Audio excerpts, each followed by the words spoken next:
Hey everyone, welcome back. Today I want to take you on another long, slow journey through history. Not fast, not exciting, not dramatic. But calm, steady, and maybe even boring.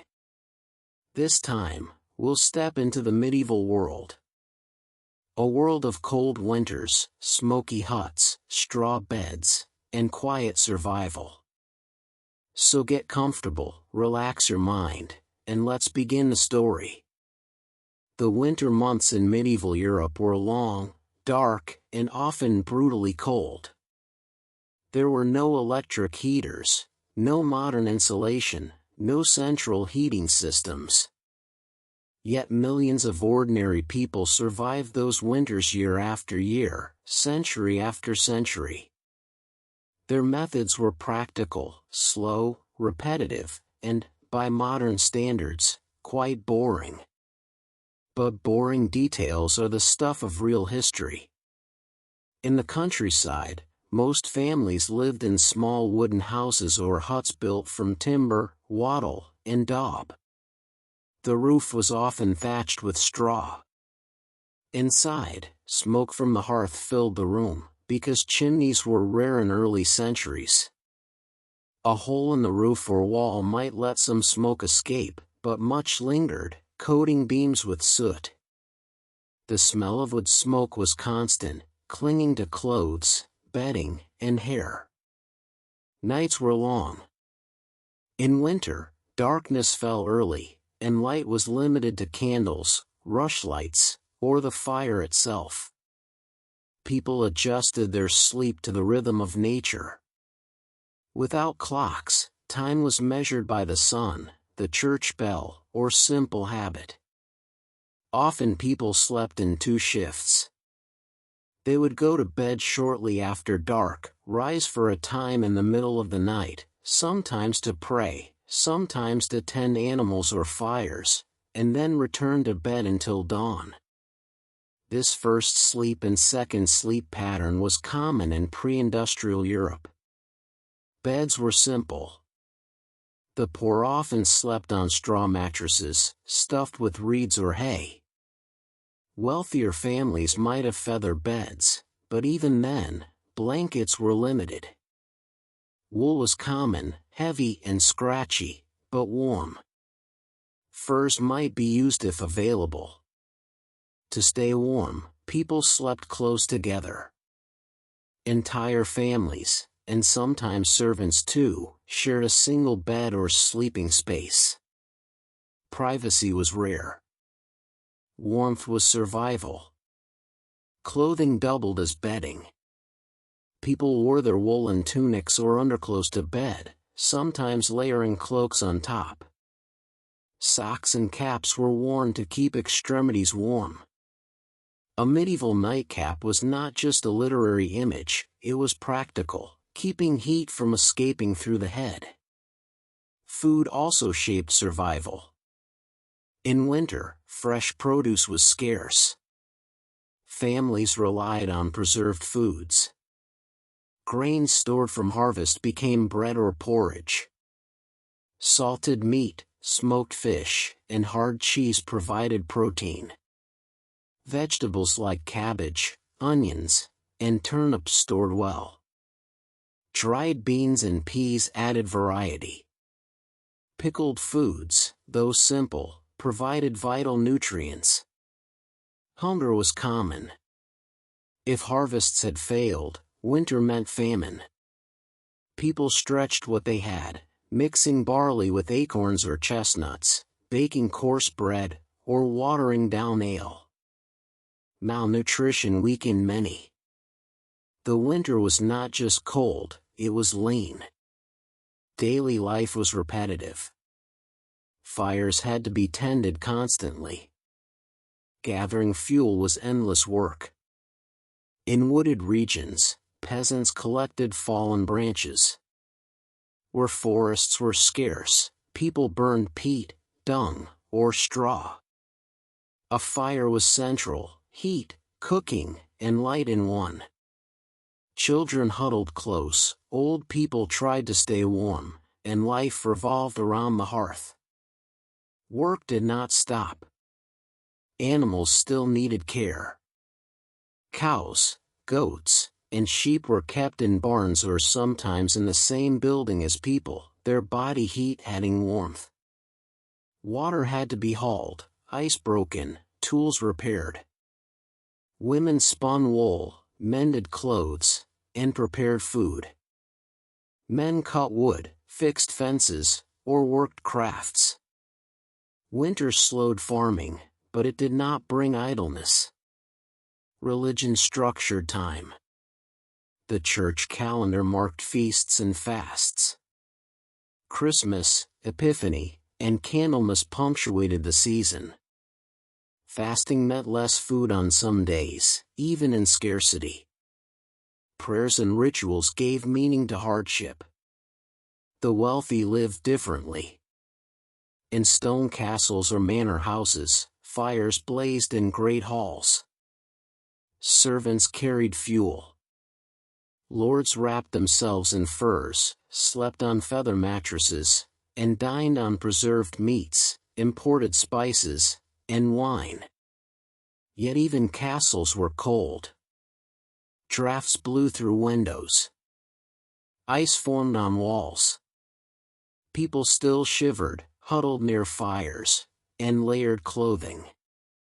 Comfort was relative, not absolute. Entertainment was simple. Storytelling, songs, board games like chess or backgammon, or carving would pass the hours. Children played with rag dolls, carved animals, or simple games. Adults told tales, often moral or religious. The long winter nights were filled with repetition. Illness was common. Cold, damp houses bred respiratory diseases. Malnutrition weakened immune systems. The common cold could be deadly. Pneumonia, influenza, or simple infections killed many. Healers offered herbs, prayers, and charms. The church taught that suffering was part of life. This was survival, not comfort. Medieval winters were endured rather than enjoyed. Yet people adapted. Their habits, layered clothing, shared beds, preserved food, constant work, kept them alive. They did not have modern luxuries, but they had knowledge built over generations. The boring truth is that history is not made only of kings and battles. It is made of countless winter nights, of smoke-filled huts, of straw mattresses, of simple meals, and of families huddled together against the cold. That was the rhythm of medieval life. If winters in the medieval world were long, dark, and defined by survival, summers brought a different rhythm. Summer meant light, labor, and the constant cycle of farming that sustained life. It was not easy. It was not luxurious. But it was the season when survival was prepared for, when food was grown, and when communities gathered. The day began with the sun. Roosters crowed, bells rang, and peasants left their huts to work the fields. In summer, the days were long, stretching well into the evening. There were no mechanical clocks in most villages. Time was measured by the church bell, the position of the sun, or the rhythm of tasks. Fields were everything. Wheat, barley, rye, and oats grew in strips divided among families. Land was organized in open fields, each peasant holding scattered strips. This system spread risk, so no one was entirely ruined by poor soil in one place. Crops had to be sown, weeded, and guarded. Oxen pulled plows, their slow strength breaking the soil. Wooden plows scratched furrows, often shallow, but enough to plant seed. Summer was the time of growth. But it was also fragile. Too much rain, and crops rotted. Too little, and drought threatened. Insects, disease, or storms could destroy food for the year. Anxiety was constant. The entire village depended on harvest. Meals in summer were simple but more varied than in winter. Fresh vegetables appeared: beans, peas, leeks, onions, and cabbage. Fruits ripened: apples, pears, cherries, and plums. Herbs flavored dishes: parsley, sage, and thyme. Dairy was abundant. Cows and goats produced milk, which was turned into butter and cheese. Meat was rare for peasants, reserved for festivals, but eggs were common. Bread remained the staple.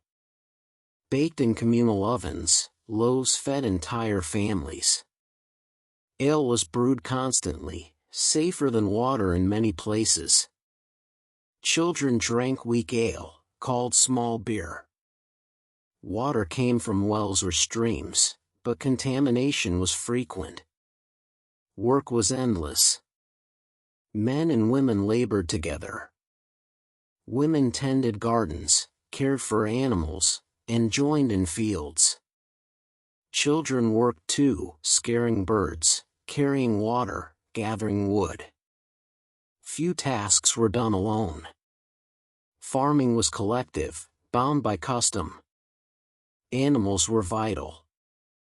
Cows gave milk. Sheep provided wool. Pigs supplied meat, often left to forage in woods.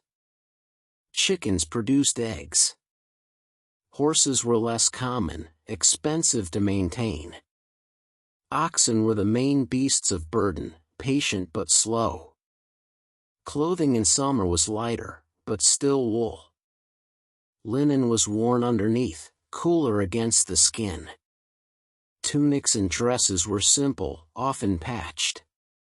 Colors were dull, browns and grays, though some brighter dyes appeared in wealthier households. Shoes were leather, often worn thin. Houses remained smoky and dark. Doors stood open in daylight. Children played outside. Work spilled into yards: spinning, weaving, carpentry. Inside, benches and stools replaced chairs, tables were simple planks, and rushes covered floors. Cleanliness was relative. Rushes trapped dirt, food scraps, and insects. They were changed occasionally, though not daily. Religion guided the rhythm of life. Bells called people to church. Feast days provided breaks from work. Saints' days, festivals, and processions punctuated the year. Summer celebrations included midsummer feasts, marking the solstice with fire, dancing, and ritual. Even in a world of labor, joy found its place. Markets were important. Villagers gathered in towns to trade. Goods included grain, wool, cloth, salt, fish, and tools. Coins circulated, but barter remained common. Fairs drew merchants from afar, bringing spices, glass, or silk for those who could afford them. For most peasants, markets were social as much as economic, a chance to meet, talk, and exchange news. Festivals brought relief. Weddings, church feasts, and harvest celebrations filled evenings with music and dance. Instruments were simple: flutes, drums, lutes. Songs were passed orally. Dances were repetitive: circles and lines. Entertainment was communal. Justice and authority structured life. The local lord controlled land, collected rents, and judged disputes. Manorial courts handled theft, boundaries, and obligations. Punishments were fines, labor, or for serious crimes, harsher penalties. Authority was visible in the manor, the church, and the presence of soldiers or officials. Wealthier households lived differently. Lords in castles or manors dined on meat more often: beef, pork, venison, and fowl. They enjoyed spices imported from the east: pepper, cinnamon, cloves. Tables were filled with wine, ale, and bread. Their clothing was finer, dyed in bright colors, trimmed with fur or silk. Servants attended them, preparing meals, maintaining estates, and managing laborers. Yet even castles were not free from summer labor. Fields still had to be planted. Taxes collected. Roads maintained. Knights trained. Castles were centers of administration as much as defense. Summer was also a time of war. Campaigns were fought in warmer months, when roads were passable and food available. Lords raised levies, knights rode, and battles were waged. Yet most wars were small, local, and limited. Raids, sieges, and skirmishes were more common than great battles. For peasants, war meant danger: fields burned, livestock stolen, taxes raised. Disease remained constant. Summer brought dysentery, fevers, and infections. Without modern medicine, remedies were herbs, charms, or prayers. Mortality was high. Life expectancy was low. Survival itself was success. The rhythm of medieval summer was not dramatic. It was steady. Planting, tending, harvesting. Eating, drinking, working. Festivals and markets punctuated monotony. Religion gave meaning. Communities bound people together. Life was repetitive, boring by modern standards, but it was enough. Survival in summer prepared for survival in winter. The cycle repeated year after year, century after century. This was the true history of the Middle Ages, not just kings and battles, but countless lives lived in fields, huts, and villages. If summer was the season of work and growth, autumn was the season of gathering and preparing.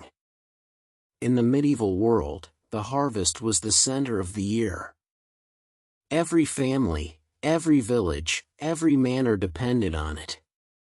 The difference between survival and starvation lay in what was collected during these short months. The fields, tended through spring and summer, now demanded long hours of labor.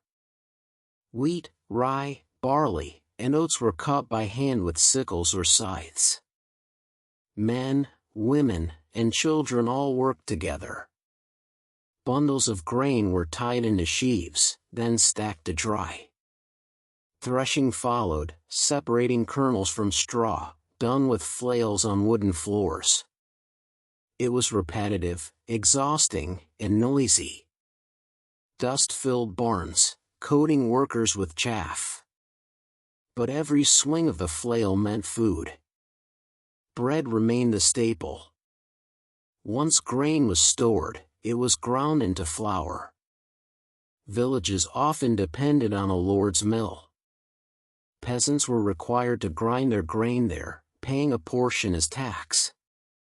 Flour was coarse for the poor, finer for the wealthy. Bread was baked in communal ovens, great stone chambers heated with wood, ashes swept aside, loaves slid in. The smell of baking bread filled villages, a rare comfort amid toil. Fruits ripened in orchards. Apples and pears were gathered, eaten fresh, or stored in cool cellars. Some were dried, others pressed into cider. Grapes in warmer regions became wine.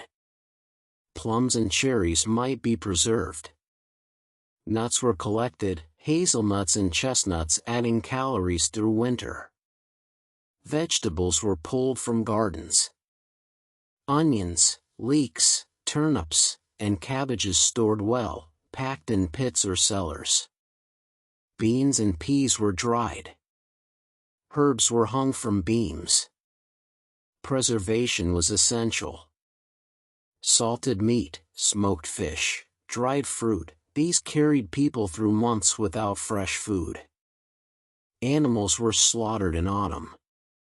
Grazing was limited in winter, and fodder was scarce, so herds were thinned. Pigs were fattened on acorns in forests, then butchered. Meat was salted, smoked, or dried. Sausages were stuffed. Lard was rendered. Nothing was wasted. Bones became broth, hides became leather, intestines became casings.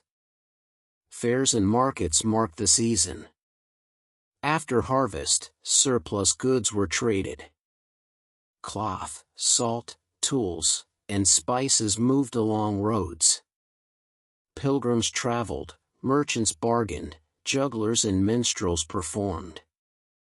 Villages, usually quiet, became busy with trade and noise. Religion sanctified the harvest. Churches held blessing ceremonies. Feasts of Thanksgiving were celebrated. Michaelmas on September 29th marked the end of the farming year. Rents and dues were paid to lords. Autumn was both economic and spiritual closure. Work filled every day. Wood was cut for winter fires. Roofs were repaired before storms. Tools were mended. Livestock pens were strengthened. Clothing was patched. Ale was brewed in larger quantities. Preparation was constant.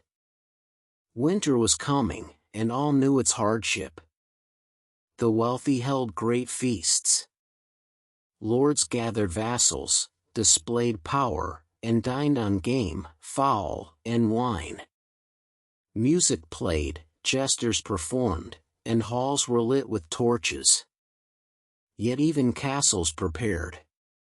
Granaries filled, wine stored, hunting grounds supplied.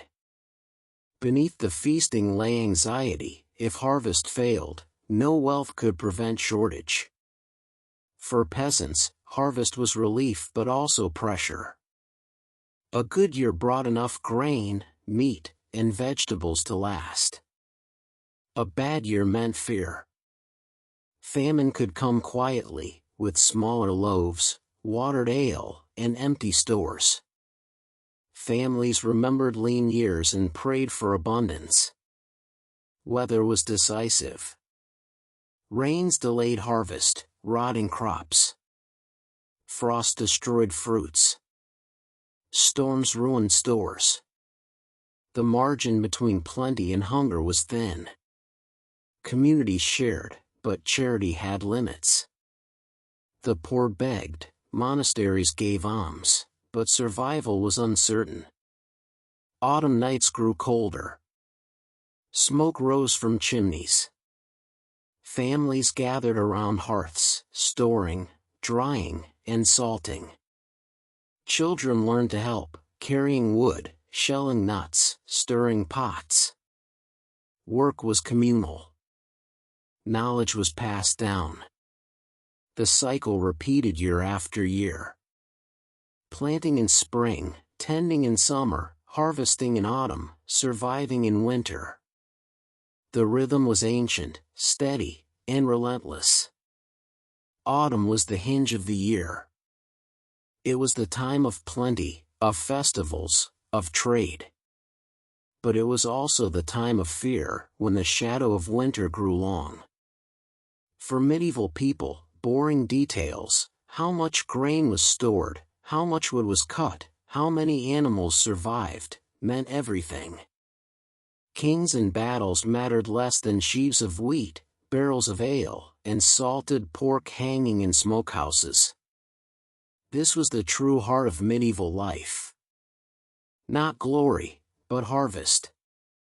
Not heroes, but workers. Not drama, but repetition. Survival was built in autumn, carried through winter, and begun again with spring.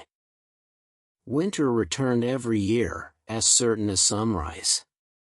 For medieval people, it was both the harshest and the most meaningful season.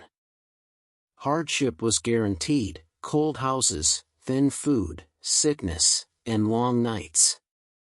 But winter also brought festivals, rituals, and a deeper sense of community. Survival was practical, but it was also spiritual. Nights grew longer in December. Darkness lasted 15 or more hours. Candles and rushlights flickered weakly. The hearth remained the heart of every home. Families sat close, telling stories, spinning wool, carving wood, or simply waiting out the hours. Outside, snow muffled fields, covering the stubble left from harvest. Roads turned to mud or ice, travel slowed, and villages grew isolated. Food supplies were tested. The grain gathered in autumn was rationed carefully. Bread was baked from stores, sometimes stretched with oats, barley, or even ground acorns if supplies ran short. Salted meat hung in smokehouses. Cabbages and turnips were pulled from storage pits. Dried peas and beans were boiled into stews. Fresh food was rare. Famine always lurked when stores ran thin. Hunger shaped behavior. Ale was brewed weaker to stretch grain. Bread grew darker and rougher. Meat appeared only occasionally. Some families diluted flour with chestnut or rye. In harsh years, starvation loomed. The difference between life and death was measured in loaves and sacks. Illness spread. Houses were damp, smoky, and poorly ventilated. Cold weakened the body. Coughs, fevers, and infections were common. Children and the elderly suffered most. Doctors were rare, and remedies simple: herbs like sage, thyme, or garlic, sometimes charms or prayers. The church taught that sickness was part of life, a trial of faith. Many accepted it as fate. Yet winter was not only suffering. It was also sacred. The church calendar marked feasts that broke monotony. Advent prepared for Christmas. On December 25th, Christmas was celebrated with joy. Even poor families saved special foods, perhaps a chicken, spiced bread, or ale brewed stronger. Lords held feasts, offering hospitality to tenants. Churches filled with candles and hymns. In the darkest time, light was celebrated. The 12 days of Christmas carried celebration into January. Epiphany marked the visit of the Magi. Candlemas in February closed the season, blessing candles for the year ahead.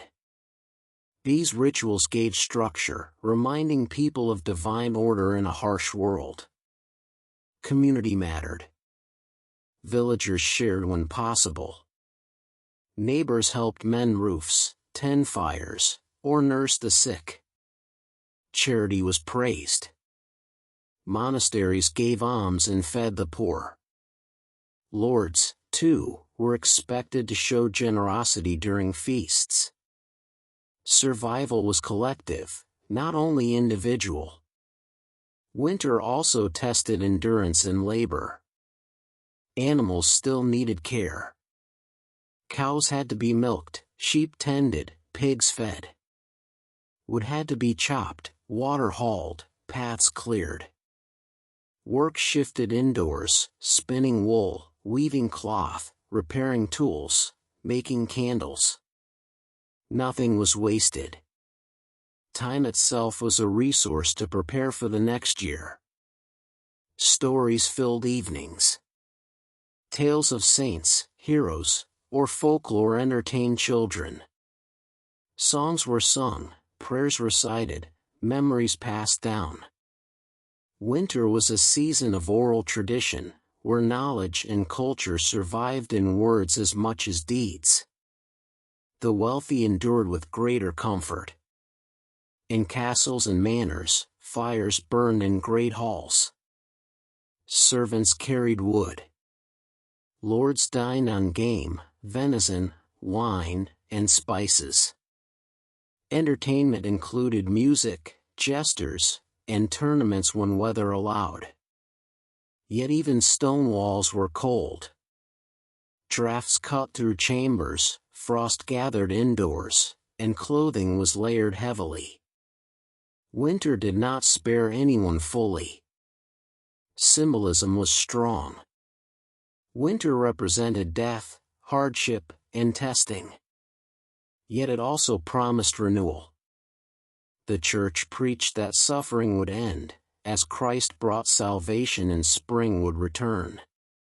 Every season carried meaning, shaping lives not only materially but spiritually. By March, stores thinned dangerously. This hungry gap tested villages.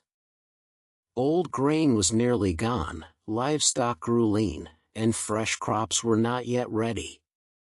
Bread shrank. Ale weakened. Survival meant enduring until spring planting could begin. Thus winter shaped the medieval year. It was harsh, repetitive, and demanding. But it also bound people together, in faith, in community, and in ritual. Winter was never easy, but it was endured.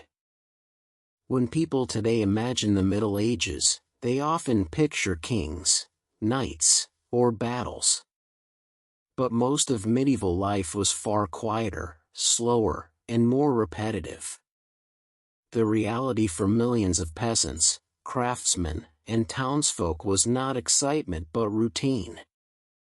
Every day followed familiar patterns, shaped by the seasons, the church, and necessity. Morning rhythms. The day began with the first light of dawn. Church bells often rang to mark time, calling villagers to prayer or labor. In small huts, peasants rose from straw mattresses, dressed in simple wool tunics or linen shifts, and prepared for work. Fires, if left smoldering overnight, were stoked again. Breakfast was minimal, usually coarse bread and small beer or watered ale. In wealthier homes, servants lit fires, prepared meals, and woke their lords. Work in fields and workshops. For peasants, work dominated life. Men went to fields to plow, sow, weed, or harvest, depending on the season. Women worked alongside them, tending gardens, milking animals, spinning wool, and caring for children. Children were not idle, even the young helped scare birds from crops, carry water, or gather firewood. In towns, craftsmen worked in small workshops. Carpenters, blacksmiths, tanners, and weavers practiced trades, often organized into guilds. Apprentices learned skills from masters, sometimes beginning in their early teens. Work was slow, by hand, using simple tools. Products were made to last but were limited in quantity. Meals and food. Food was plain. Midday meals consisted of bread, pottage, a stew of grains and vegetables, and sometimes cheese or eggs. Meat was rare for peasants but more common for lords. Fish was eaten frequently, especially on church-mandated fast days when meat was forbidden. Wealthier tables might include venison, pork, poultry, or imported spices. Wine was drunk by the upper classes, ale by most others. Tables were simple boards set on trestles. People ate with knives, spoons, or their hands. Forks were rare until later centuries. Bread often doubled as a plate, absorbing juices before being eaten or thrown to dogs. Religion and prayer. Religion structured daily life. Bells rang for prayer. Monks and nuns prayed at set hours, known as the divine office, from dawn to night. Even peasants paused to pray in fields or homes. The calendar was full of feast days, saints' days, and fasts. Faith was not separate from life, it was the rhythm of time itself. Family and marriage. Families were central. Marriages were arranged to secure land or alliances. Peasant families worked collectively, with parents and children sharing labor. Extended families often lived nearby, creating networks of support. Women managed households, cooked, spun, and bore children. High mortality made childbirth dangerous. Children were numerous, though many died young. Those who survived were expected to work early. Among nobles, marriages were political. Daughters were married off for dowries, sons inherited titles or entered the church. Castles housed extended households of relatives, servants, and retainers. Festivals and leisure. Despite hardship, there was joy. Villages held fairs and festivals tied to the church calendar or the seasons. Dances, songs, and plays filled feast days. May Day, Midsummer, and harvest festivals celebrated fertility and abundance. At Christmas and Easter, churches overflowed with light and ritual. Games were played, dice, chess, and backgammon among the wealthy, ball games and wrestling among peasants. Music was common, with lutes, flutes, and drums. Storytellers entertained with tales of saints, heroes, or folklore. Law and order. Life was also structured by authority. Local lords held manorial courts. Disputes over land, theft, or broken obligations were judged. Punishments were usually fines or labor, though harsher penalties existed for serious crimes. The church also enforced rules, punishing heresy or moral failings. Nightfall. Evenings were brief. After sunset, families gathered around the hearth. Supper was light, bread, pottage, maybe cheese. Candles were expensive, so darkness ruled. Work like spinning or carving might continue by firelight, but soon people slept. Beds were shared by families.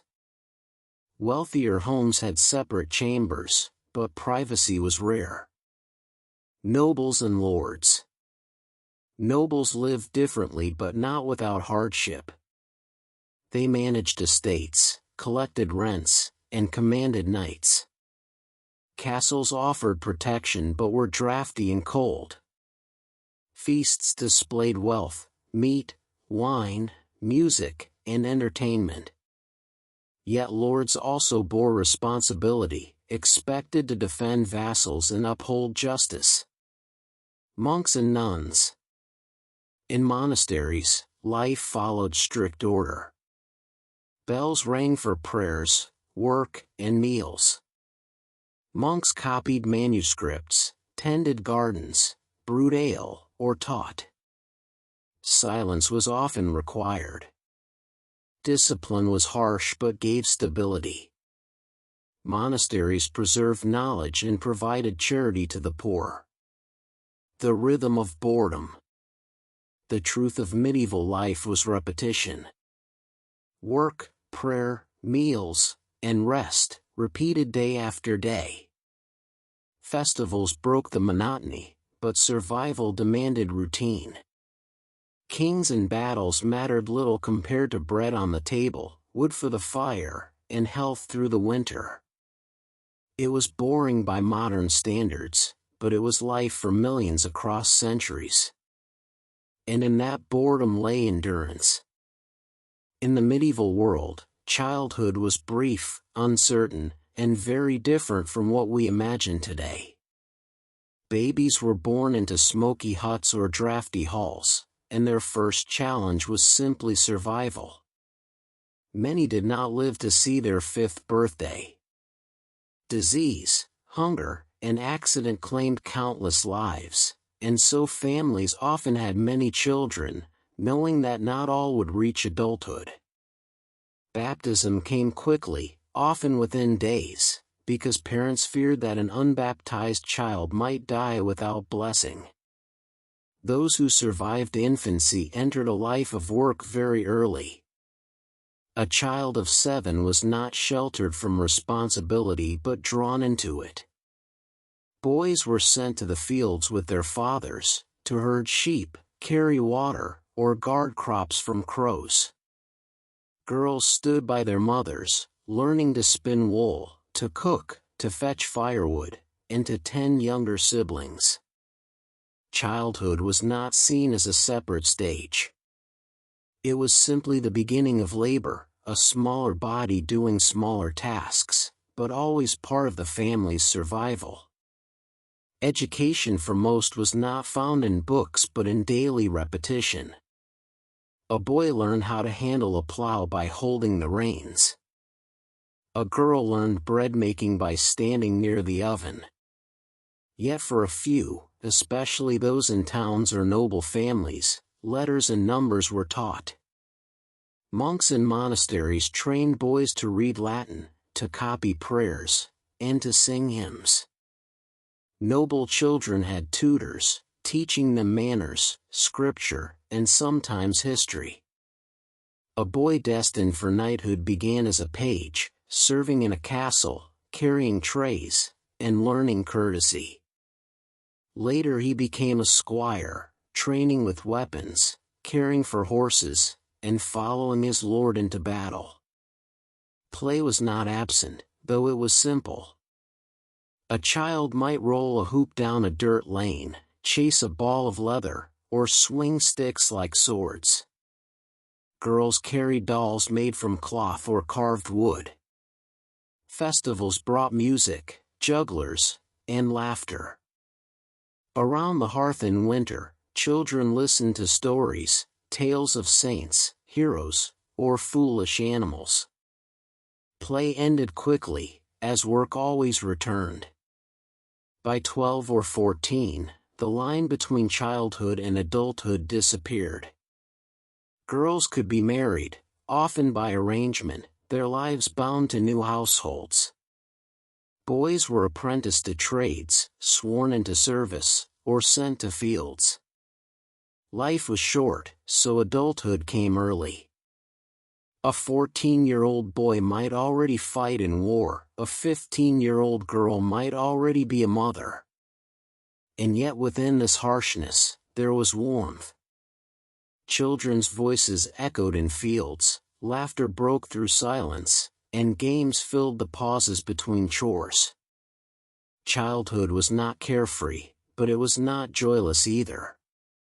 It was woven into the same pattern that defined all medieval life: work, prayer, survival, and the brief brightness of festival and story.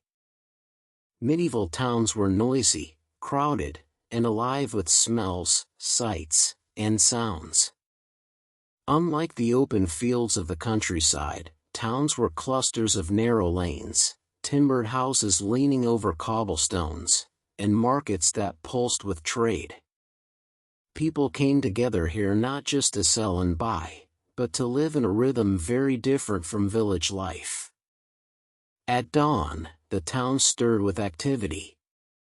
Merchants opened their stalls, craftsmen lit their fires, and animals bleated in pens waiting to be traded. The smell of fresh bread from the baker mixed with the stench of refuse in the gutter. Towns were not clean. Waste was thrown from windows into the street, where pigs or dogs picked at scraps.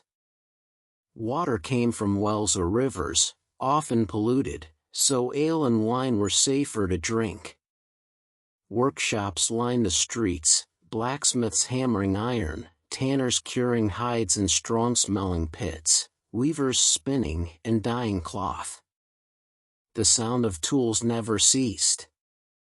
Apprentices carried loads for their masters, learning their trades over years of service. Guilds organized these trades, regulating quality, setting prices, and protecting members.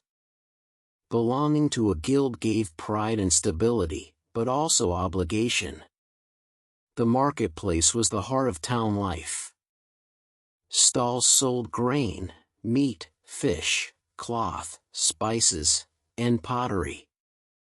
Travelers from distant regions brought goods that peasants had never seen: silk, pepper, salt, glass beads, even exotic fruits. Fairs attracted merchants from across Europe, filling the streets with color and noise.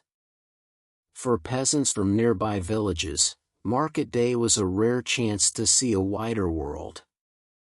Church towers rose above the town. Bells rang not only for prayer but to mark time, call meetings, or warn of danger. Religion was woven into civic life. Festivals filled squares with processions, banners, music, and plays performed on wooden stages.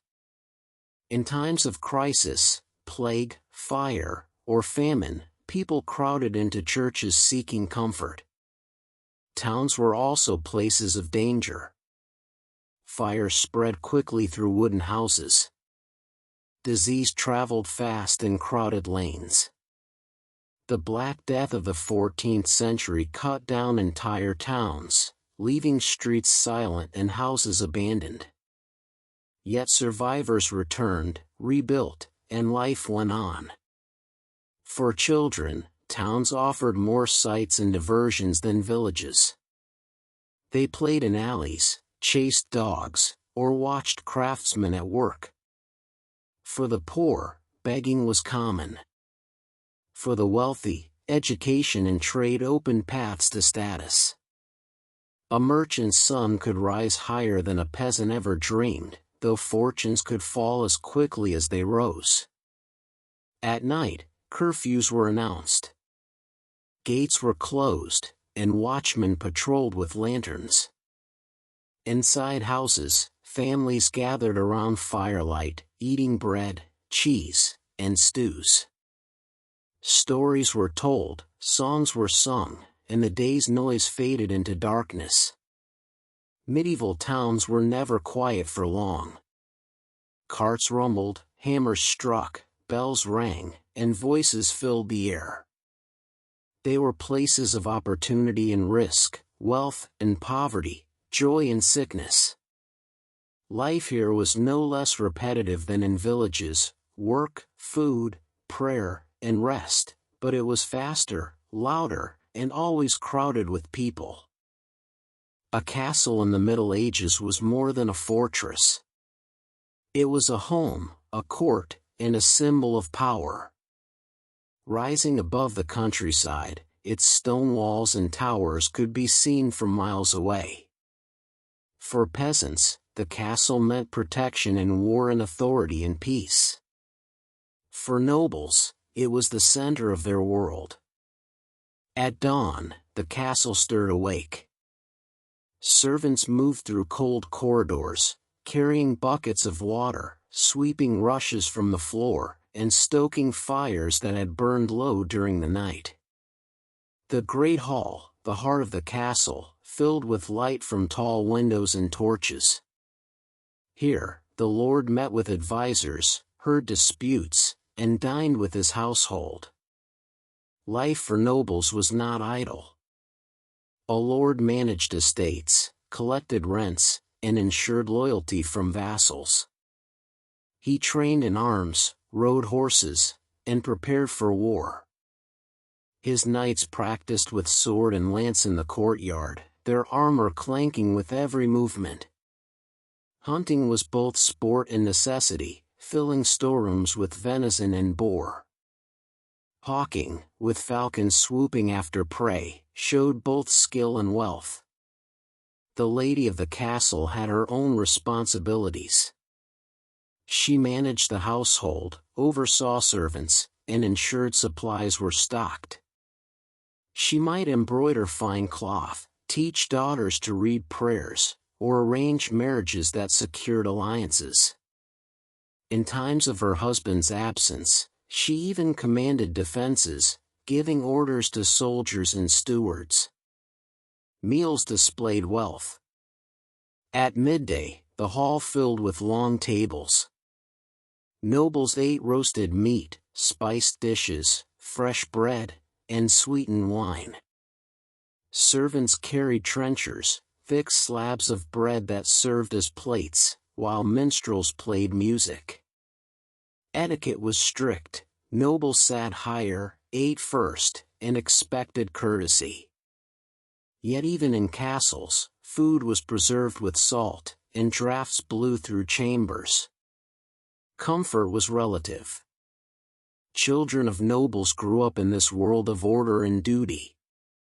Boys trained as pages, serving at tables, learning courtesy, and practicing with wooden swords. Later, as squires, they followed knights, cleaning armor, tending horses, and learning the code of chivalry. Girls were taught to manage estates, spin fine cloth, and read religious texts. Marriage was arranged for advantage, often at a young age. Castles were also places of culture. Troubadours sang of love and honor. Clerks copied manuscripts. Festivals filled halls with music, dancing, and laughter. Tournaments brought knights together, competing with lance and sword before cheering crowds. Yet castles were not invulnerable. Sieges tested their strength.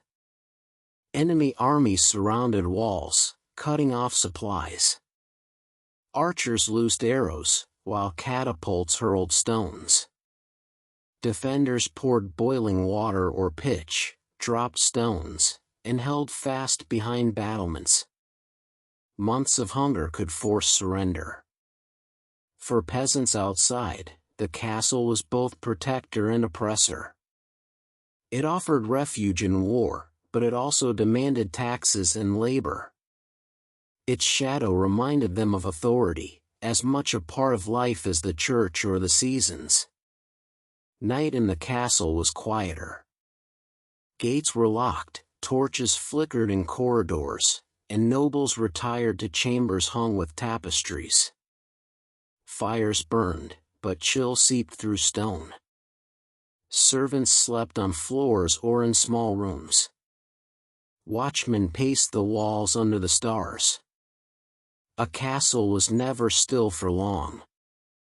It was a place of duty, order, and survival, as repetitive as village life, but marked by power, display, and the constant presence of war. In the medieval world, the church was everywhere. Its towers rose above towns, its bells marked the hours, and its teachings shaped the thoughts of rich and poor alike. Religion was not a separate part of life, it was life itself. From baptism to burial, every stage was marked by ritual, and every season by feast or fast. A village might have only one church, but it was the center of the community. On Sundays, peasants gathered in their best clothes, carrying tithes of grain or eggs as offerings. The priest stood before them, chanting Latin words most could not understand, yet all believed. Bells called people to mass, to weddings, to funerals. They tolled in warning during storms or invasion, and they rang in joy during festivals. The church calendar set the rhythm: Advent, Christmas, Lent, Easter, Pentecost, and countless saints' days in between. Monasteries were worlds apart, yet deeply connected to society. Hidden behind walls, monks rose before dawn, answering the bell for matins, the first of many daily prayers. They prayed at fixed hours: matins, lauds, prime, terce, sext, none, vespers, and compline. The divine office ordered their days, just as the plow ordered a peasant's. Between prayers, they worked, copying manuscripts, tilling gardens, brewing ale, teaching, or healing the sick. Silence was often required, broken only by chanting. Meals were plain, eaten in refectories as sacred texts were read aloud. Nuns lived parallel lives in convents. They prayed, taught girls from noble families, and tended gardens. Some copied manuscripts with careful hands, illuminating letters with bright gold and colors. Convents gave women a path outside marriage, though still bound to service and devotion. The Church held immense power. It owned land, collected tithes, and shaped law. Bishops advised kings, popes crowned emperors, and priests guided the consciences of nobles and peasants alike. To disobey the Church was to risk not only social punishment but eternal damnation. Excommunication meant being cut off from the sacraments, and thus from salvation. Festivals filled the year with light and sound. On holy days, towns erupted in processions, banners waving, candles burning, and choirs singing. Mystery plays told stories of saints in Scripture. Pilgrims traveled to shrines, carrying badges and praying at relics, bones of saints, drops of blood, fragments of the cross. Faith mixed with hope, fear, and wonder. Yet the Church was not only spiritual. It was practical. Monasteries fed the poor, gave alms, and cared for travelers. Priests recorded births, marriages, and deaths. Monks preserved ancient knowledge in libraries, keeping Latin texts alive when much of Europe had forgotten. In courts, oaths were sworn on relics, and judgments shaped by canon law. Life in the Church was strict, repetitive, and often harsh. But it gave meaning in a world where life was fragile.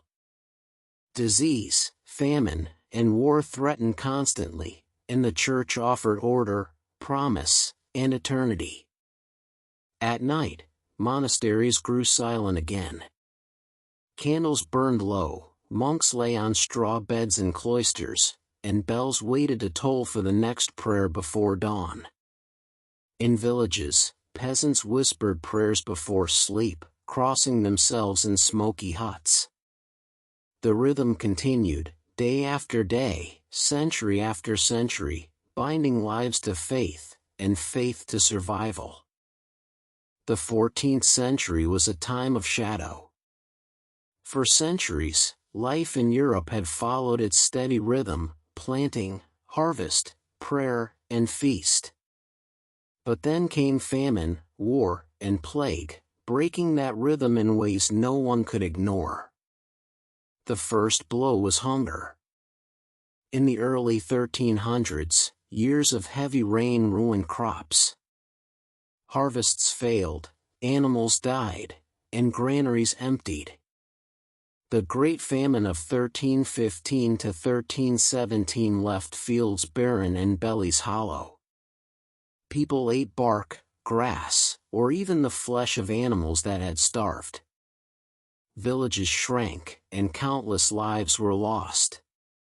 When the rains ended, hunger still haunted the poor. Then came war. In 1337, France and England began what would later be called the 100 Years' War.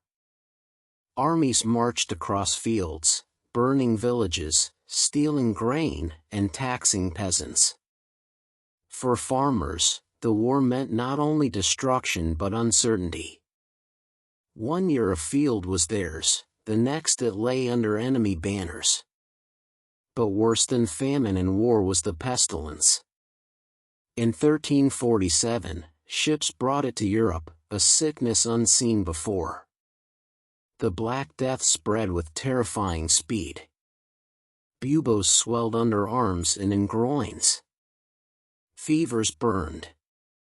Breath turned foul. In a matter of days, the living became corpses. No cure was known. Towns emptied. Streets filled with bodies. Priests carried last rites from house to house until they themselves fell ill. Families abandoned each other, fearing contagion. Fields went untilled, markets stood silent, and bells tolled endlessly for the dead. In some places, whole villages disappeared. By the time the plague had passed, perhaps a third of Europe's people were gone. The world felt unsteady. People turned to faith, seeking answers. Some joined processions, whipping themselves in repentance, believing sin had brought God's wrath. Others blamed outsiders, Jews especially, leading to violence and persecution. Still others doubted the church, whose prayers had not stopped the disease. Labor grew scarce. Survivors found they could demand higher wages or leave for better land. Lords resisted, passing laws to keep peasants bound. Tension grew between rich and poor. Revolts broke out, in France, in England, in cities where guilds and workers demanded more. The old order strained. And yet life continued. Slowly, fields were tilled again. Towns reopened.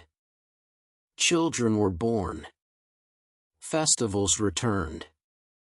The memory of death lingered, but survival demanded repetition.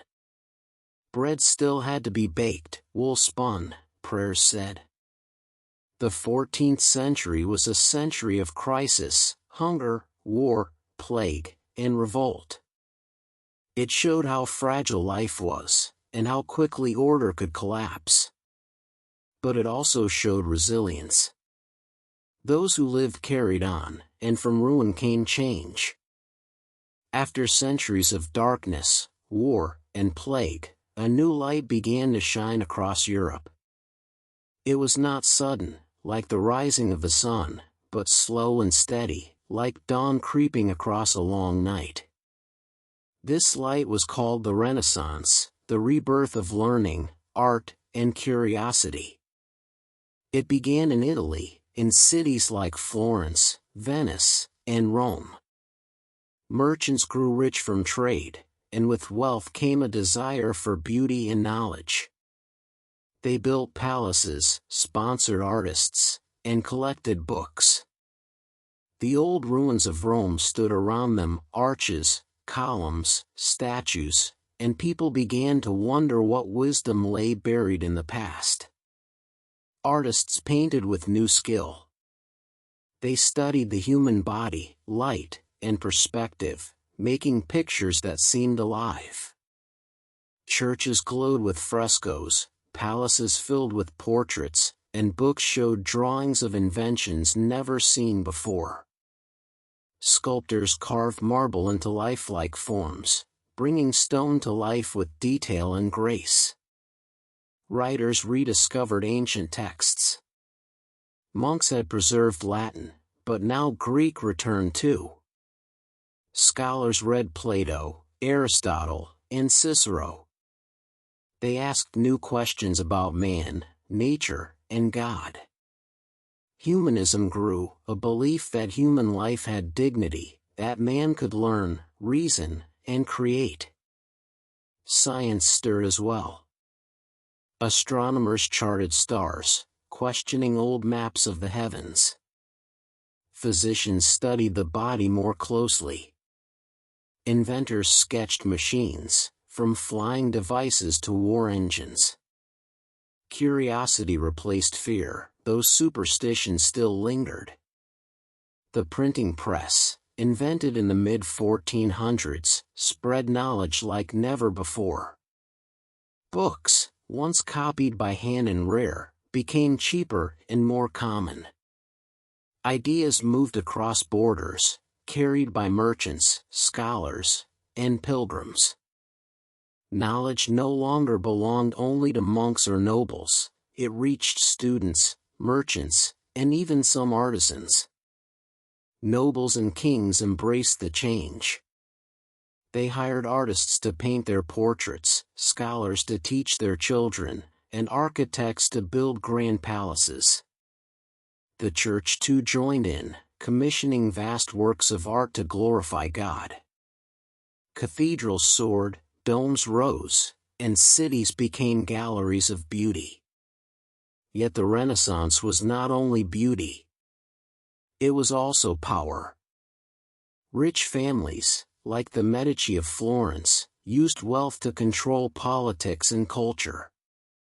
Wars continued, kingdoms fought, and poverty remained for many. The daily rhythm of peasants, plowing, planting, and harvesting, changed little. But the spirit of the age had shifted.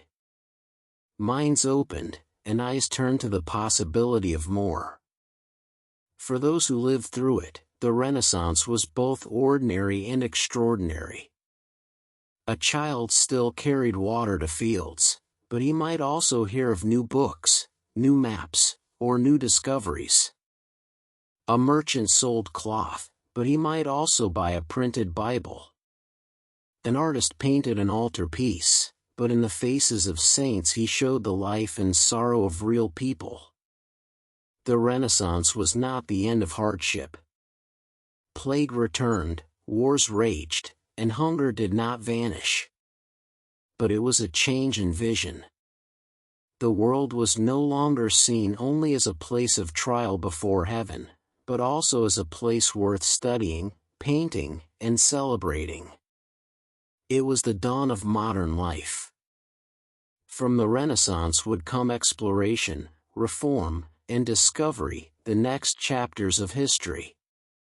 As the Renaissance opened minds to art and learning, it also opened horizons. Curiosity pushed people beyond the familiar coasts of Europe. Merchants, sailors, and kings began to look outward, across seas that had long been feared as endless or impassable. This new age became known as the Age of Exploration. It began with ships. Stronger hulls, better sails, and new instruments like the astrolabe allowed sailors to venture further. Compass needles pointed north, giving direction even under cloudy skies. Maps, once vague and filled with monsters, grew sharper with every voyage. The sea, once a wall, became a highway. Portugal led the way. Prince Henry, called the Navigator, encouraged voyages down the coast of Africa. Sailors returned with gold, ivory, and news of lands unseen by Europeans. They sailed further each year, seeking a sea route to India and its spices. Then came Spain. In 1492, Christopher Columbus crossed the Atlantic, believing he had reached Asia. Instead he found islands of a new world, though he never realized it.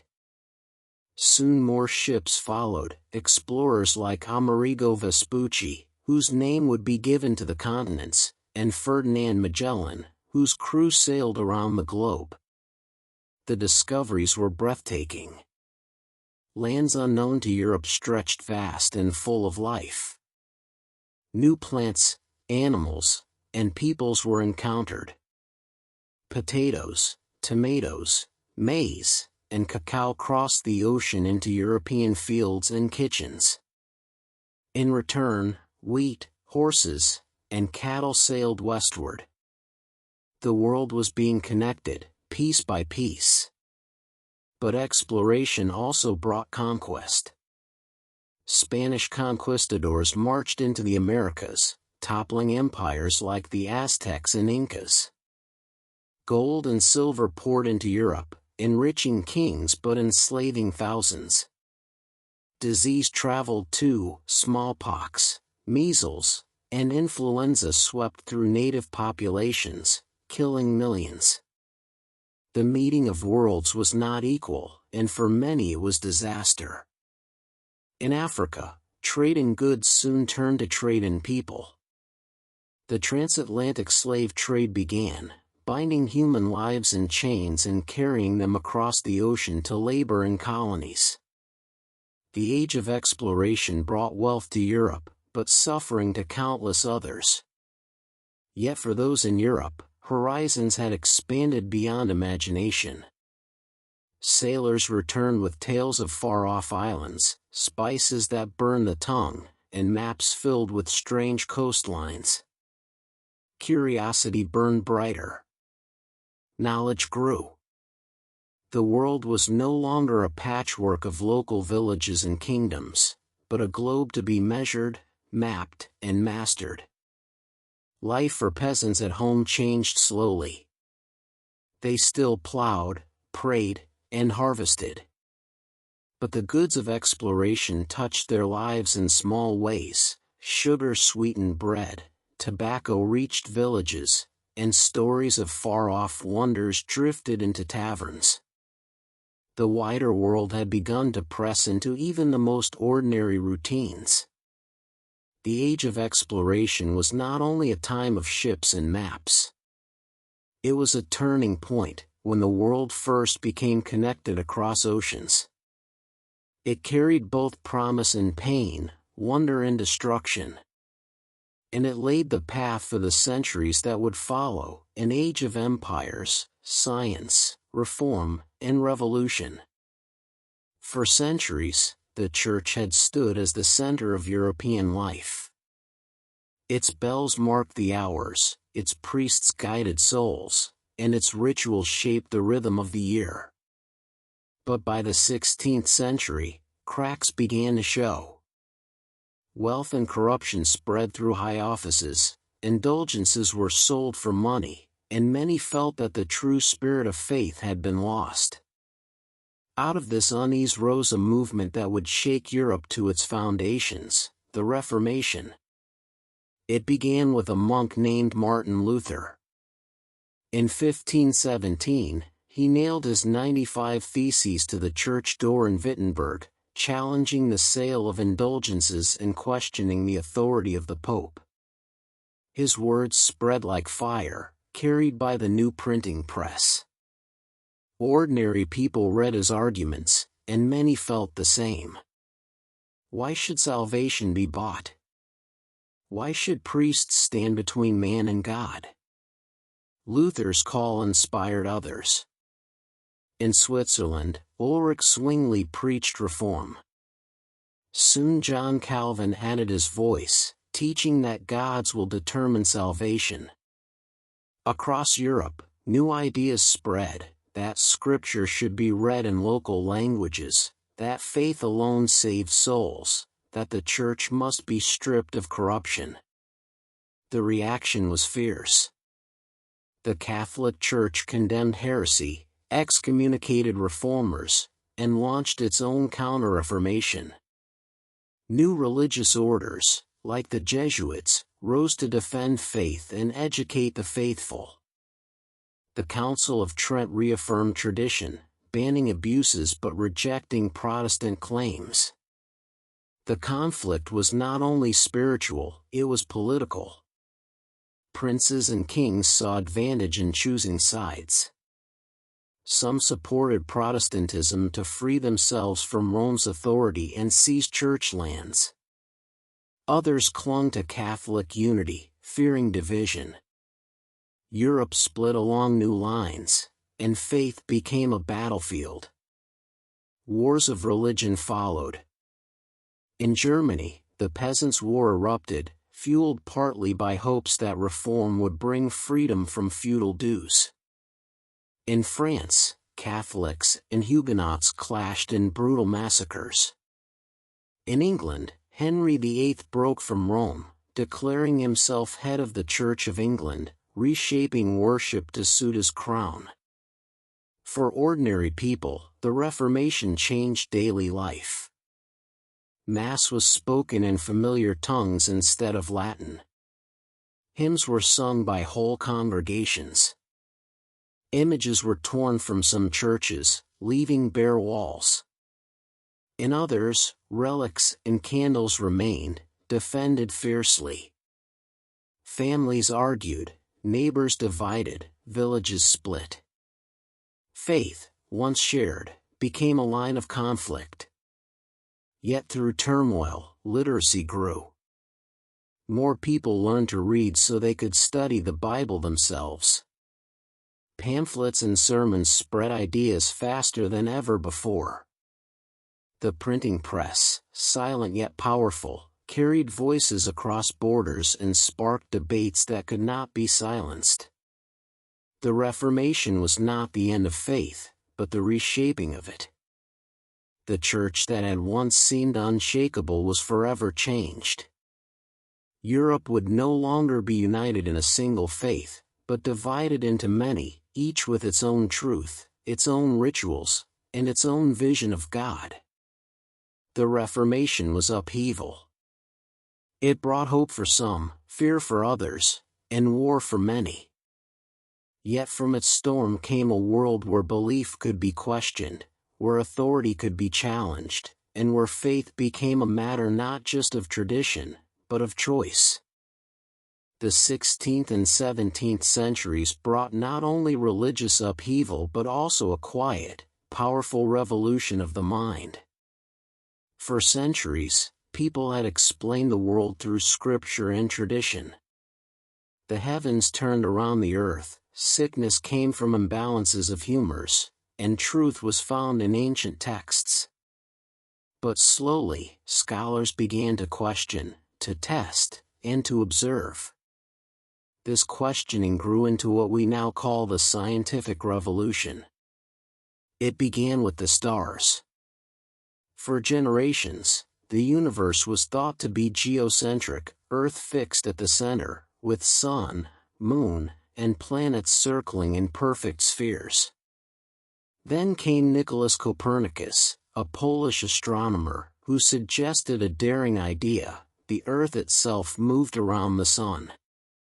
His book, published in 1543, quietly challenged the structure of the cosmos.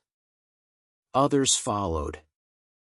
Galileo Galilei turned his telescope to the skies and saw mountains on the moon, moons around Jupiter, and countless stars. The heavens were not perfect and unchanging, but vast and dynamic. For his discoveries, Galileo faced trial by the Church, forced to recant, yet his observations could not be erased. In England, Isaac Newton drew the threads together. In 1687, he published his Principia Mathematica, describing laws of motion and universal gravitation. The apple falling from a tree and the moon circling the earth followed the same laws.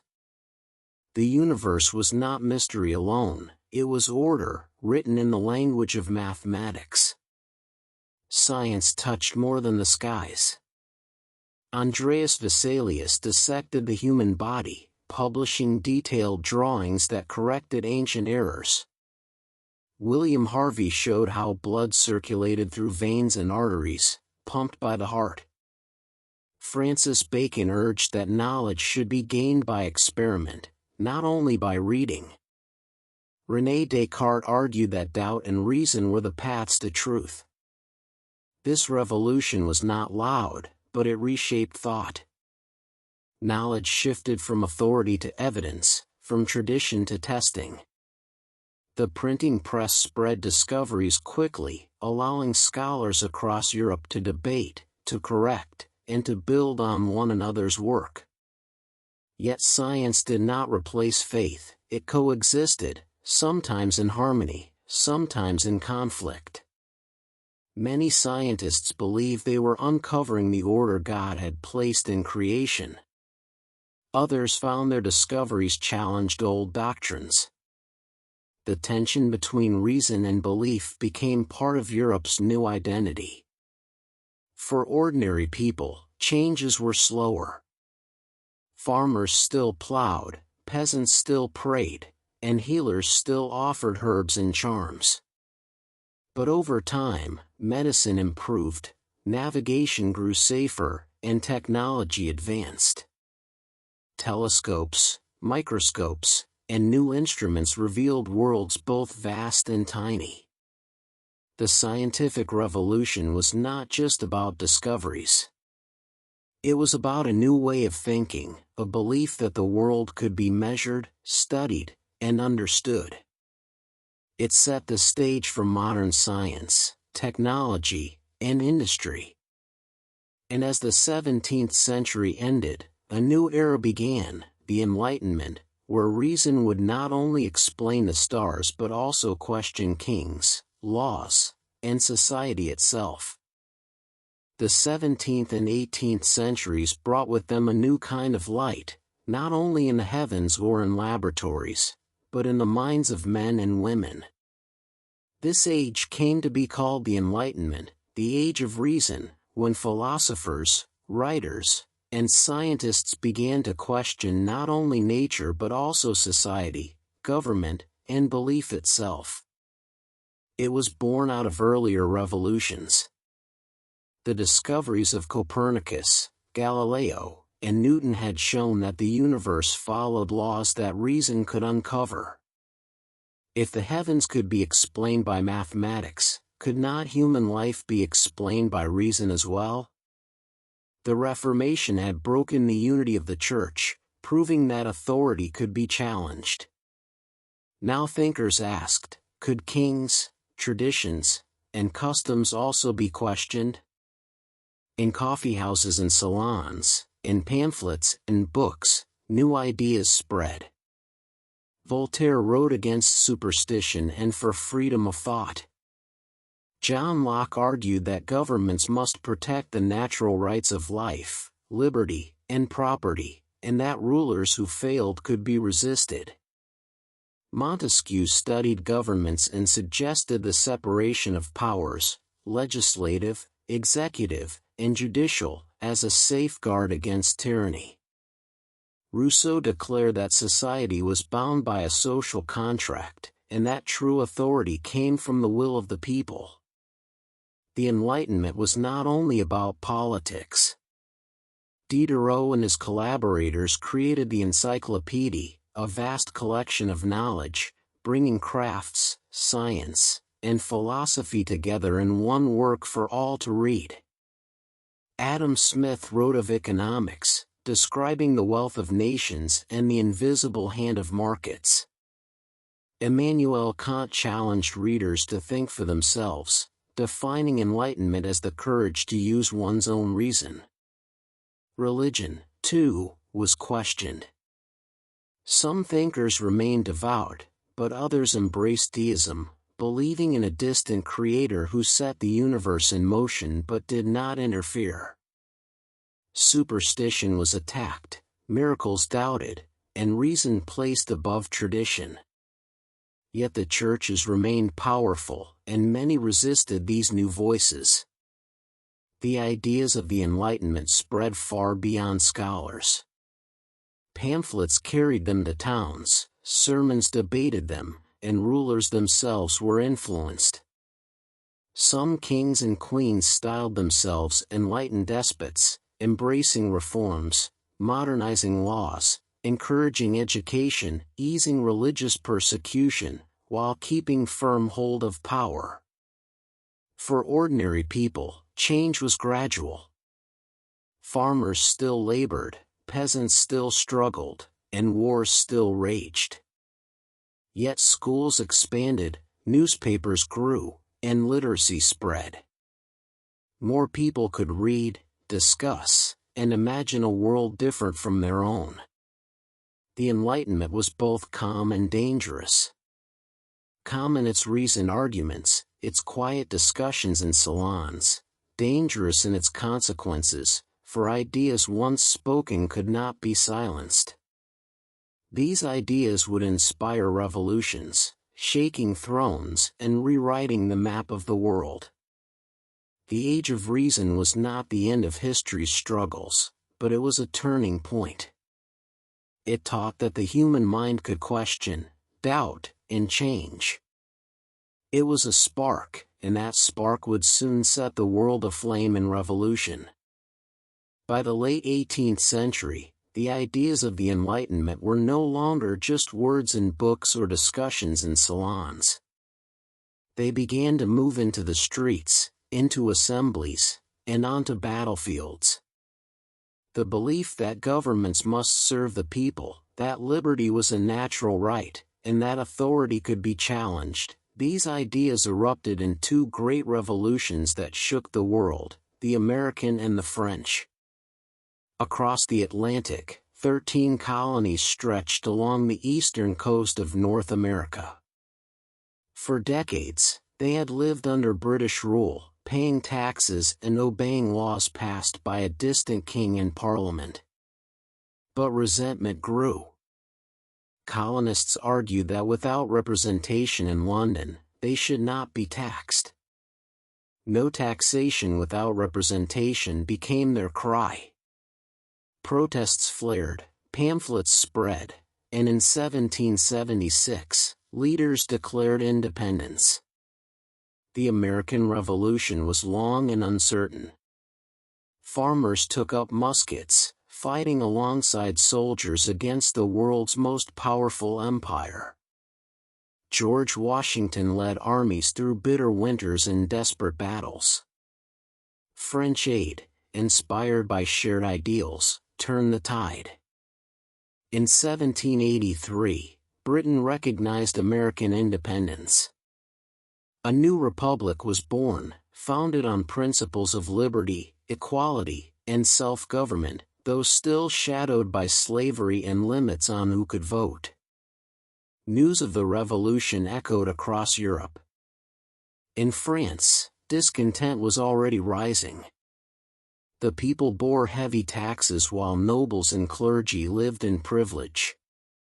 Bread grew scarce, and famine deepened anger. Inspired by Enlightenment ideas and the example of America, the French demanded change. In 1789, they stormed the Bastille, a prison and symbol of tyranny. The French Revolution had begun. At first, it promised reform. The Declaration of the Rights of Man and of the Citizen declared liberty, equality, and fraternity. Feudal dues were abolished, nobles lost privilege, and the monarchy trembled. But revolution was not simple. Factions argued, mobs rioted, and foreign armies threatened invasion. King Louis XVI and Queen Marie Antoinette were executed, and the guillotine became the grim emblem of the revolution. The revolution spiraled into terror. Enemies of the new order were executed by the thousands. Fear and suspicion spread, and streets ran with blood. Yet at the same time, new institutions were built, schools, laws, armies that defended the Republic. France was remade in turmoil. From this chaos rose Napoleon Bonaparte, a soldier who seized power and declared himself emperor. He spread revolutionary ideals across Europe through conquest, yet also restored order with discipline and authority. His wars redrew borders, toppled thrones, and left legacies that would shape the century to come. The American and French revolutions were different. One created a stable republic across the ocean, the other descended into terror and empire. Yet both were born from the same spark, the belief that people had the right to govern themselves, that liberty was worth fighting for, and that old orders could be broken. The world had changed. Thrones were no longer unshakable, kings no longer untouchable. The age of revolutions had begun, and it would not end with France. The 19th century opened with a transformation unlike any before. For thousands of years, people had lived by the rhythm of the seasons, planting in spring, harvesting in autumn, storing for winter. Work was done by hand, with plows, hammers, and spinning wheels. But then came machines. Slowly at first, then with unstoppable momentum, the Industrial Revolution reshaped the world. It began in Britain. Coal lay beneath the ground, iron ore in the hills, and rivers cut through the land. Inventors built machines to spin cotton faster, to weave cloth more cheaply, to pump water from mines. Steam engines, once small curiosities, grew powerful enough to drive mills and locomotives. Smoke poured from chimneys, and towns grew into cities. Factories changed labor. No longer did families spin woolen cottages at their own pace. Now men, women, and even children worked long hours under one roof, beside clattering machines, in air thick with dust. Bells, not seasons, dictated time, beginning, breaks, and endings marked by whistles. Wages were low, conditions harsh, accidents common. Yet work in factories drew people from villages, promising steadier pay than uncertain harvests. Cities swelled. London, Manchester, and Birmingham expanded with rows of brick houses, crowded streets, and polluted skies. Water was often dirty, disease spread quickly, and poverty sat beside wealth. But alongside misery came opportunity, markets grew, goods multiplied, and trade expanded across oceans. Transportation transformed life. Canals first carried coal and goods, then railways stitched the land together. Steamships crossed seas faster than ever before. The world seemed smaller, its parts more connected. A farmer's crop could feed a city, a factory's cloth could dress distant lands. Inventions came steadily. The telegraph sent messages in moments instead of weeks. New machines forged steel, built bridges, and powered ships. Science and industry walked together, fueling progress that seemed unstoppable. Not all welcome change. Workers feared machines would steal their livelihoods, breaking looms in protest. Writers described cities blackened by soot, children laboring in mines, and families trapped in endless work. The old countryside rhythms were fading, replaced by the hum of industry. Still, the Industrial Revolution spread. From Britain it moved to Europe, America, and beyond. Nations that embraced machines grew stronger, richer, and more powerful. Those that did not fell behind. Factories, railways, and steamships became signs of progress and power. For ordinary people, life was mixed. A farmer's son might find work in a mill, earning wages but losing the fields of his childhood. A weaver's daughter might labor 12 hours a day, but she could afford clothes and bread her grandmother never dreamed of. The world was harder, but also fuller. The Industrial Revolution was more than machines. It was a new way of living, faster, louder, and ever-changing. It broke the steady repetition of medieval life and set humanity on a new path, one of growth, struggle, and endless invention. And it was only the beginning.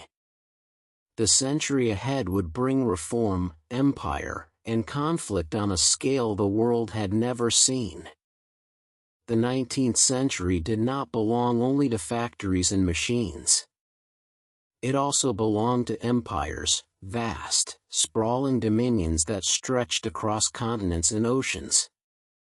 As Europe grew stronger through industry, its nations turned outward, seeking markets, resources, and glory. This became the Age of Empire, when much of the world was divided and ruled by a few powerful states. Britain led the way. Already rich with colonies, it expanded further, its navy ruling the seas. India was called the jewel in the crown, its cotton, spices, and tea flowing to British ports.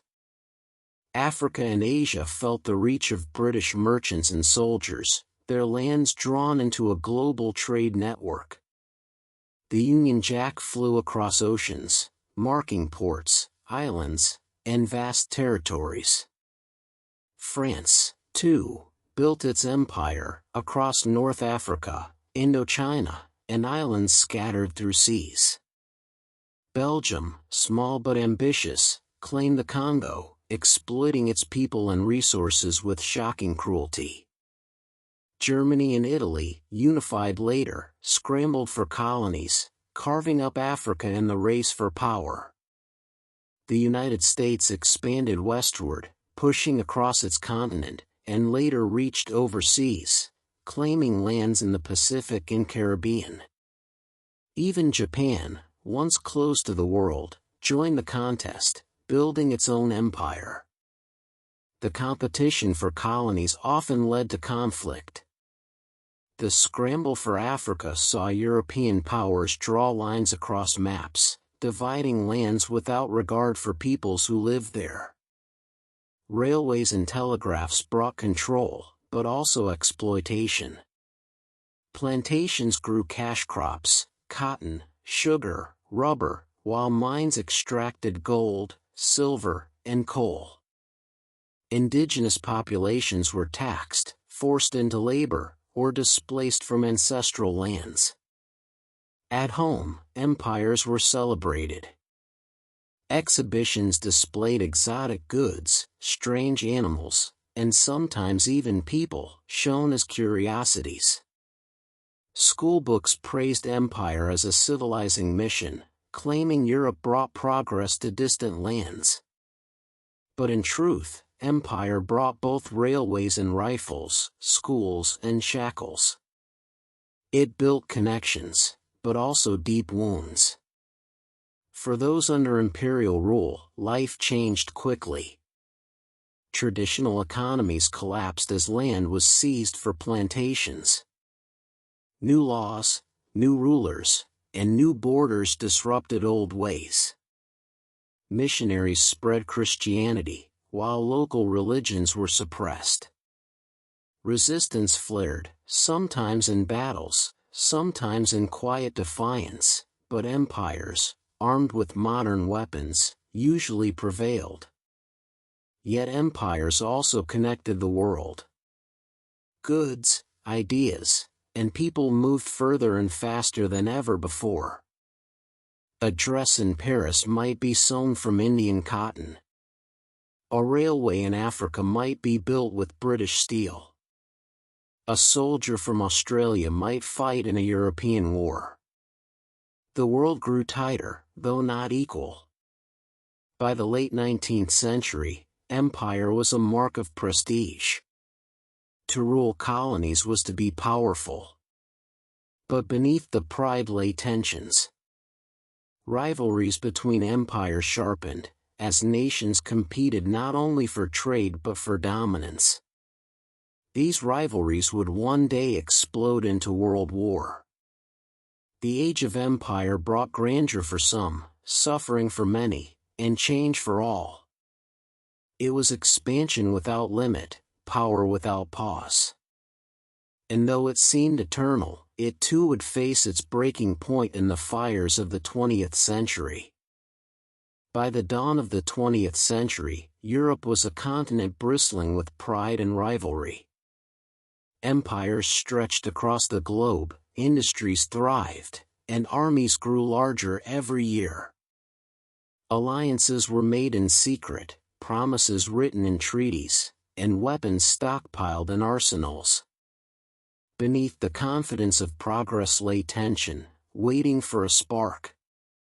That spark came in June 1914, in Sarajevo. Archduke Franz Ferdinand of Austria-Hungary was assassinated by a young nationalist. What might have been a small conflict quickly became something larger. Old alliances pulled nations into war. Austria-Hungary struck at Serbia. Russia moved to defend the Slavs. Germany backed Austria, France sided with Russia, and Britain, drawn by treaty, entered as well. Within weeks, nearly all of Europe was at war. The First World War was unlike any before. Soldiers marched expecting glory, imagining cavalry charges and quick victories. Instead, they found trenches, long, muddy lines stretching across France and Belgium, where men huddled in cold and fear. Machine guns cut down waves of attackers. Artillery thundered day and night, shaking the earth, filling skies with smoke. Poison gas drifted across battlefields, burning lungs and eyes. Millions died, yet the lines barely moved. In the east, battles swept across plains between Germany, Austria-Hungary, and Russia. In the south, Italy joined the Allies, and fighting raged in mountains. Beyond Europe, colonies sent soldiers, Indians, Africans, Canadians, Australians, drawn into a war far from home. The conflict became truly global, with battles in Africa, the Middle East, and seas where submarines hunted merchant ships. Life for soldiers was misery. Trenches were wet, filled with rats, lice, and disease. Shells fell without warning. Death came suddenly, sometimes invisibly. Letters from home brought comfort, but hope faded as months turned to years. The war dragged on, consuming lives in numbers never seen before. At home, civilians endured shortages. Women took factory jobs, making shells and uniforms. Children gathered scrap metal. Governments rationed food. Propaganda urged sacrifice, painting the war as noble. Yet grief spread as casualty lists grew longer, and families mourned sons who never returned. By 1917, exhaustion spread. Russia, torn by revolution, withdrew from the war. The United States entered, its soldiers and resources tipping the balance. In 1918, Germany launched a desperate offensive, pushing deep into Allied lines. But the Allies, reinforced, struck back. By November, Germany could fight no longer. An armistice was signed on the 11th hour of the 11th day of the 11th month. The war was over. But peace was uneasy. The Treaty of Versailles punished Germany heavily, demanding reparations, stripping land, and limiting its army. The map of Europe was redrawn. Old empires, the Austro-Hungarian, the Ottoman, the Russian, collapsed. New nations appeared, fragile and uncertain. The First World War left scars deeper than any before. Millions dead, millions wounded, cities ruined, fields scarred. An entire generation bore its mark. Hope for lasting peace filled speeches, yet bitterness lingered. The war that was called the war to end all wars had ended, but its shadow stretched forward, darkening the century to come. The peace of 1918 had not healed the world. The scars of the First World War remained open, and the punishments of Versailles left nations bitter. Germany, humiliated and struggling, turned toward anger and revenge. In the 1930s, economic depression swept across continents, leaving millions jobless and hungry. Out of this despair rose dictators, Hitler in Germany, Mussolini in Italy, militarists in Japan, who promised strength, pride, and empire. The world edged once more toward war. It began with invasions.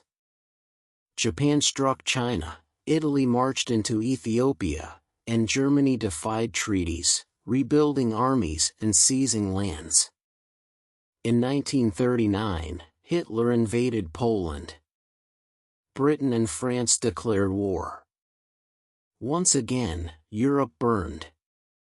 This war was wider, fiercer, and deadlier than the first. Blitzkrieg, lightning war, sent German tanks and planes crashing through defenses. France fell within weeks. Britain stood alone, its cities bombed in the Blitz, its people huddling in shelters while skies glowed with fire. In the East, Germany turned against the Soviet Union, unleashing battles of unimaginable scale. Millions fought and died at Stalingrad, Moscow, and Leningrad. Across the seas, Japan attacked Pearl Harbor in 1941, bringing the United States into the war. From that moment, the conflict became truly global, fought in deserts, jungles, oceans, and skies. Battles raged in North Africa, the Pacific Islands, and across Asia. The war was not only fought with guns and tanks, but also in secret. Codes were broken, spies carried messages, and scientists worked on terrible new weapons. Factories thundered day and night, turning out planes, ships, and bombs. Civilians endured rationing, air raids, and the constant fear of loss. But the war's darkest shadow fell in the Holocaust. Millions of Jews, along with Roma, disabled people, and others, were rounded up by the Nazis, herded into camps, and murdered in gas chambers. Entire communities vanished, their voices silenced in one of history's greatest crimes. Slowly, the tide turned. The Soviet victory at Stalingrad broke German strength in the east. Allied landings in North Africa and Italy weakened their hold in the south. In 1944, D-Day brought Allied soldiers to the beaches of Normandy, pushing westward. Germany fought desperately but could not hold.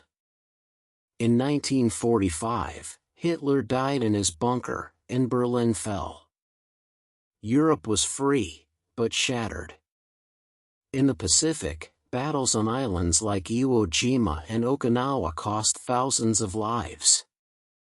Japan refused to surrender until the United States dropped atomic bombs on Hiroshima and Nagasaki. The cities burned with a new kind of fire, and the world glimpsed the destructive power of science unleashed. In August 1945, Japan surrendered. The war was over. The cost was beyond measure. Tens of millions were dead, cities ruined, nations exhausted. But from the rubble, new hopes rose. The United Nations was formed to keep peace. Colonies across Asia and Africa began to demand independence, inspired by the promise of freedom. The United States and the Soviet Union emerged as superpowers, beginning a new Cold War of rivalry and suspicion. The Second World War closed an era. The age of empires was ending, the age of machines and nations rising. Humanity had seen both its greatest courage and its darkest cruelty. From fields and trenches, from cities and camps, from seas and skies, the memory of that war would never fade. History does not end, but with 1945 a chapter closed.